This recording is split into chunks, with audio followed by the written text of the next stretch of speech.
Quand on parle d'equity gap, on a tout de suite à l'esprit que le financement des entreprises innovantes est en difficulté.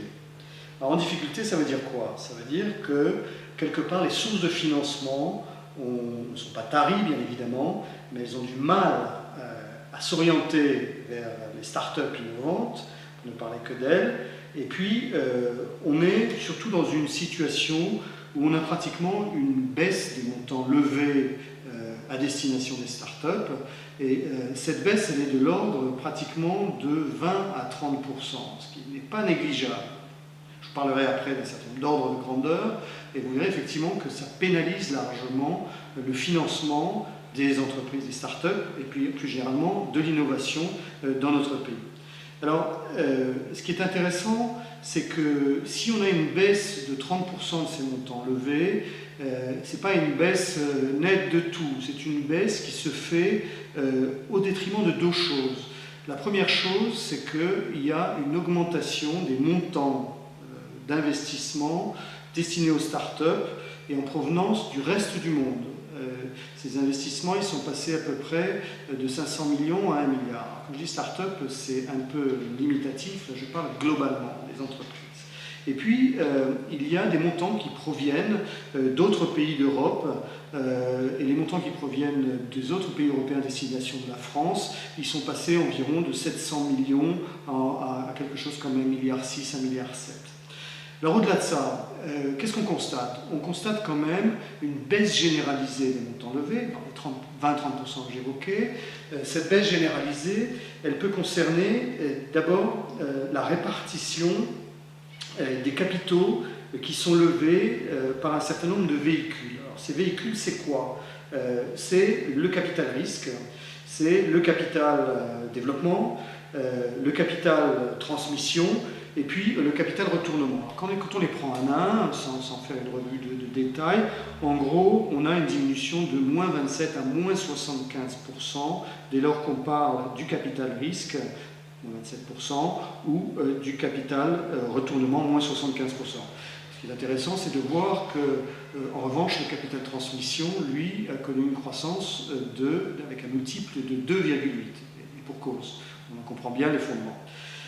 Au-delà de ça, il y a une baisse dans la répartition des montants levés. Alors, les montants levés, c'est intéressant.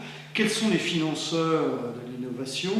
Ce sont d'abord les caisses de retraite. Les caisses de retraite, elles ont connu une diminution des montants alloués à l'innovation de l'ordre de moins 53%. Ce n'est pas négligeable. Ensuite, on a les assurances et la banque.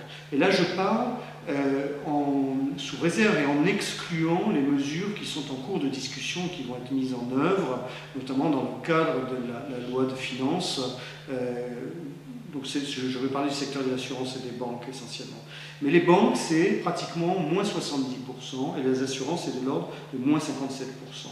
En gros, ça veut dire que ces gros financeurs, qui avaient une contribution de l'ordre d'environ 2,2 milliards, 2,9 milliards quand on prend respectivement les banques et les assurances, eh bien ces montants-là ont diminué pour se retrouver au-dessous de la barre du milliard. C'est-à-dire qu'on est passé respectivement à 970 et 900 millions, en venant de 2,7 milliards, 2,9 milliards.